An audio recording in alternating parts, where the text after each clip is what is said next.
हमारे देश में हजारों अंतर्राष्ट्रीय और राष्ट्रीय दिवस मनाए जाते हैं। एक दिवस महिलाओं के लिए समर्पित किया गया है, जो आज का है। इसी सिलसिले में मैं दो लाइन कहूँगा।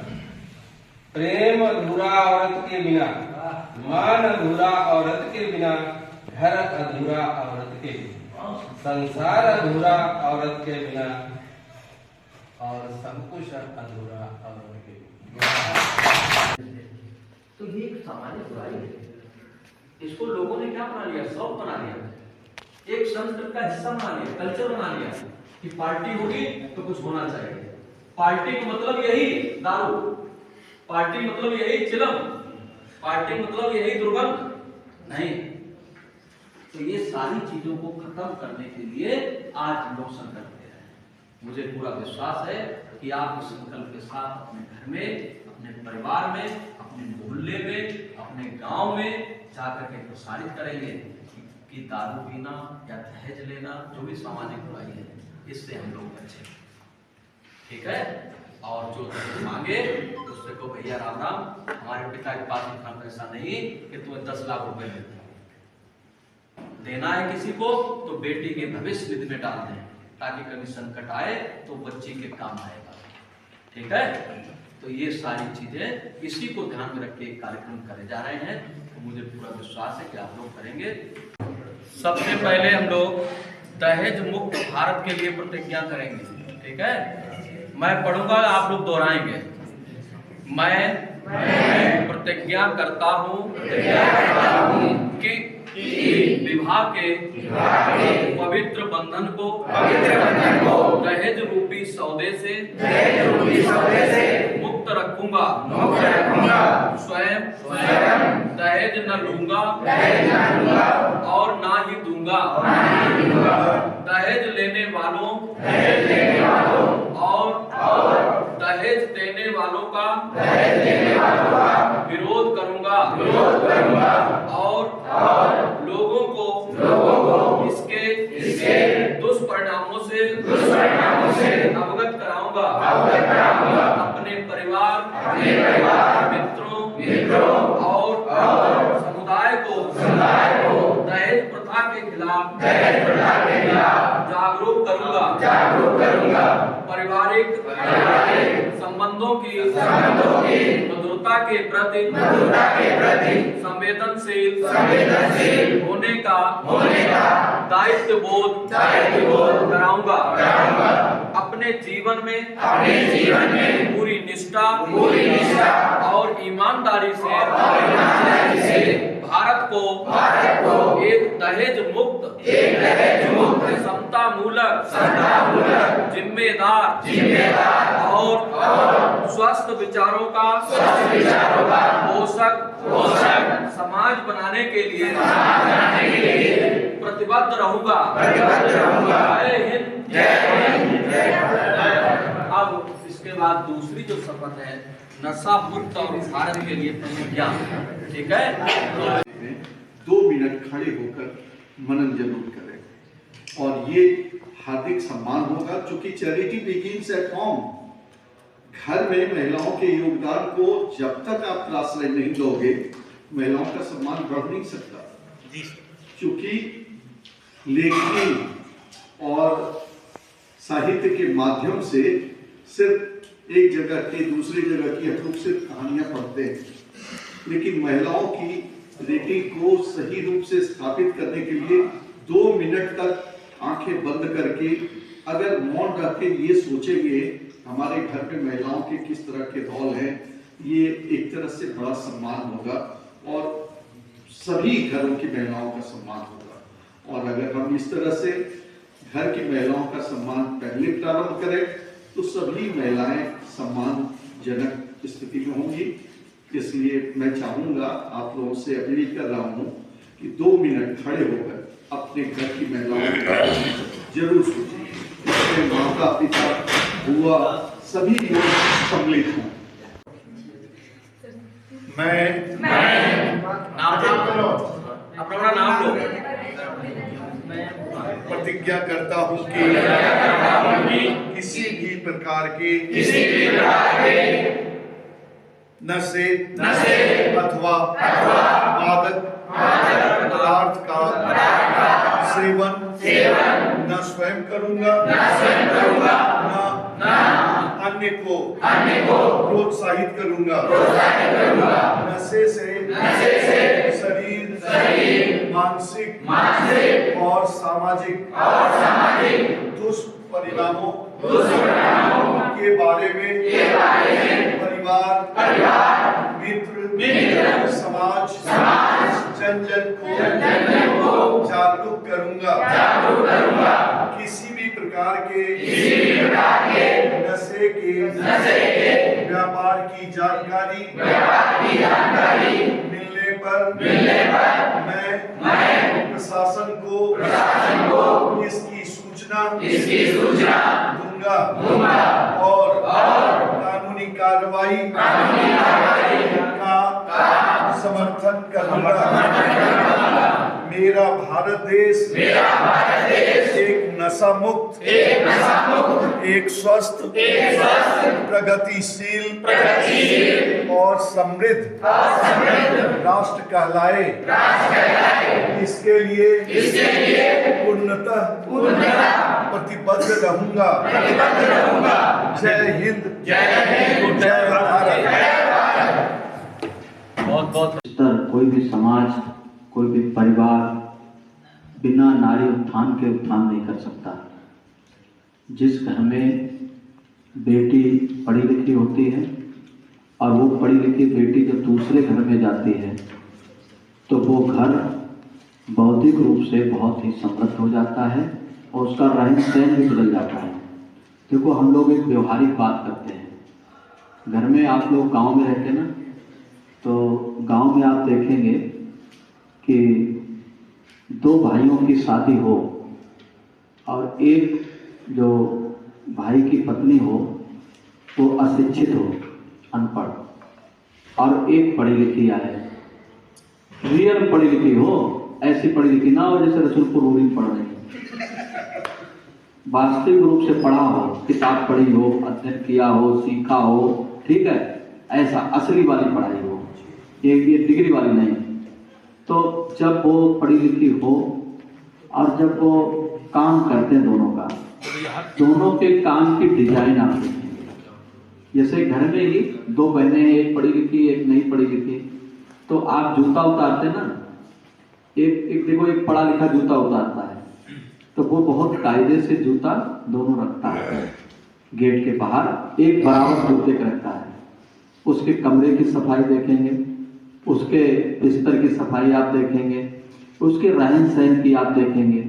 जहाँ जो चीज व्यवस्था में होनी चाहिए वो चीज वहीं पर रखी मिलेगी आपको, कपड़े भी तय मिलेंगे, सब कुछ रहन सहन अच्छा होगा।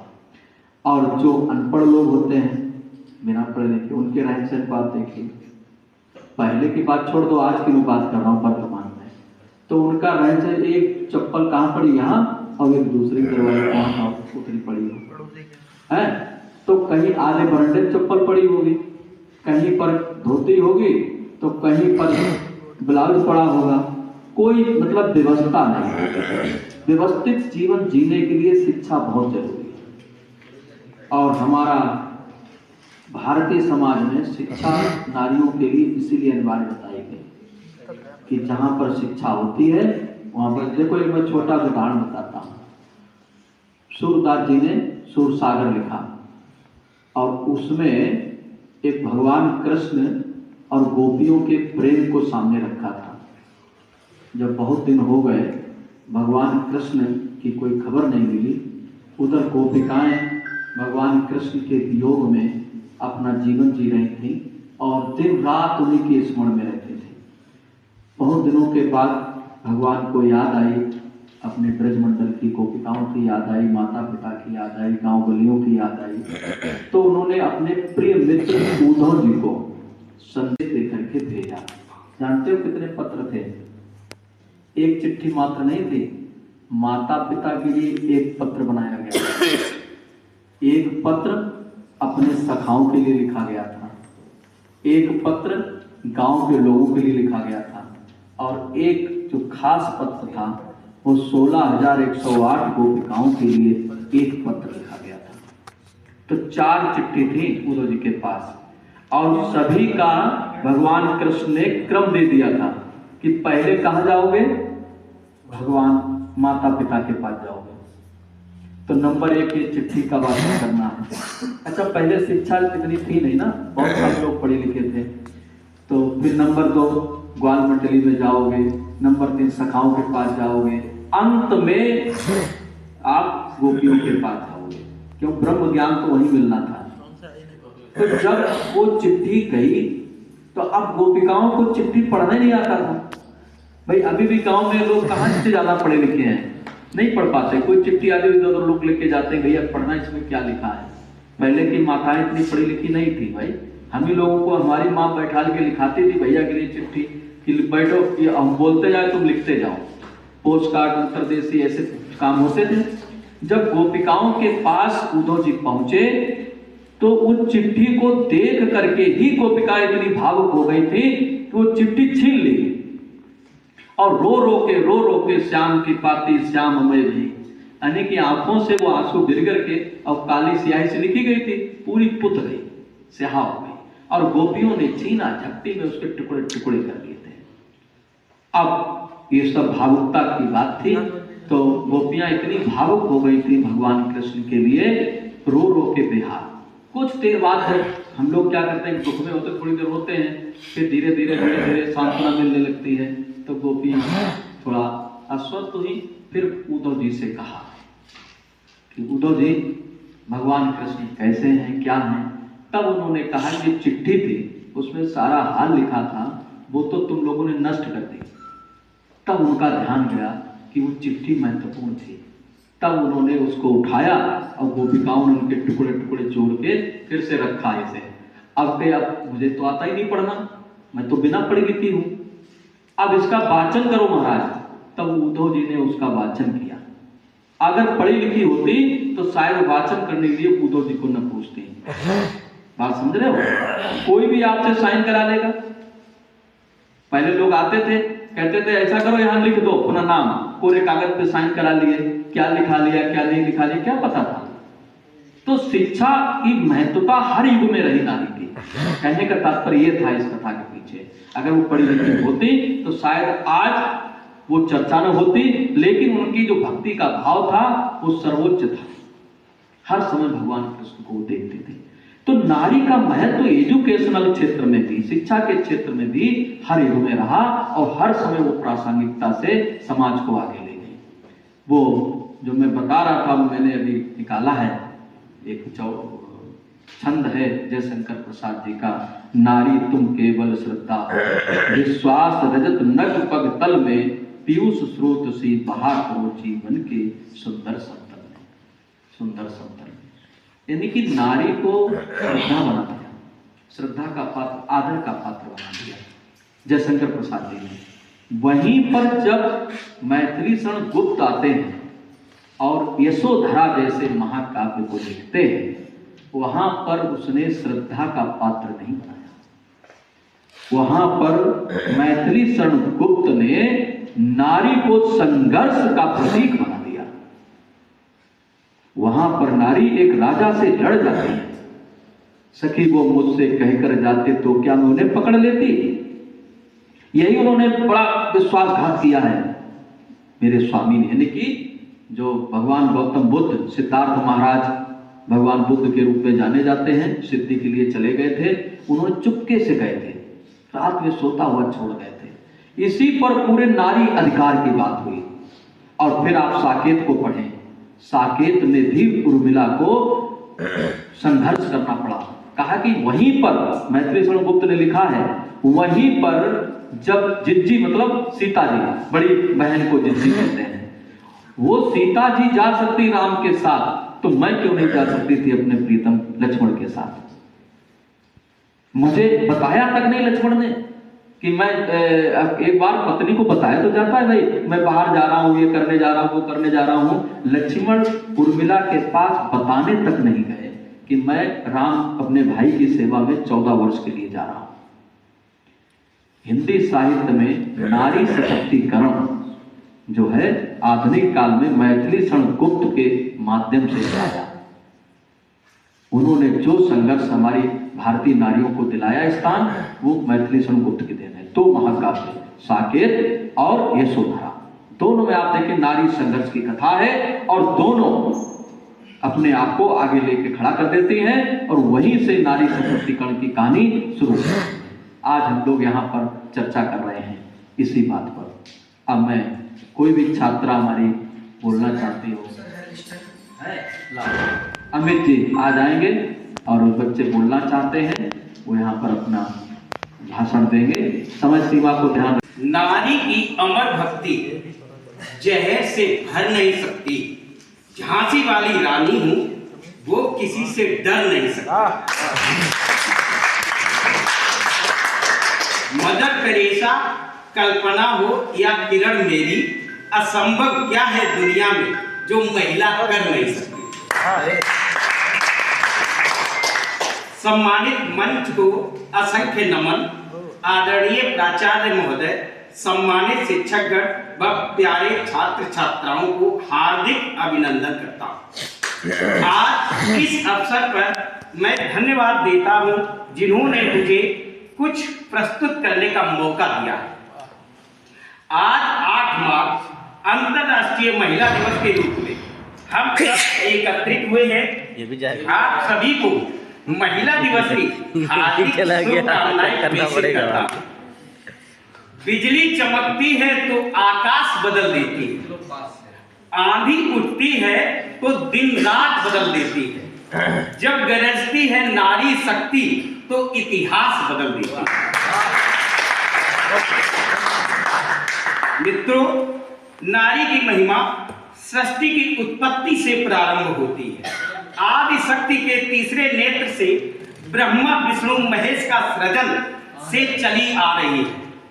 एक नारी का रूप पृथ्वी की रचना, जो त्याग, तपस्या, ममता और सहनशीलता की मूर्ति है।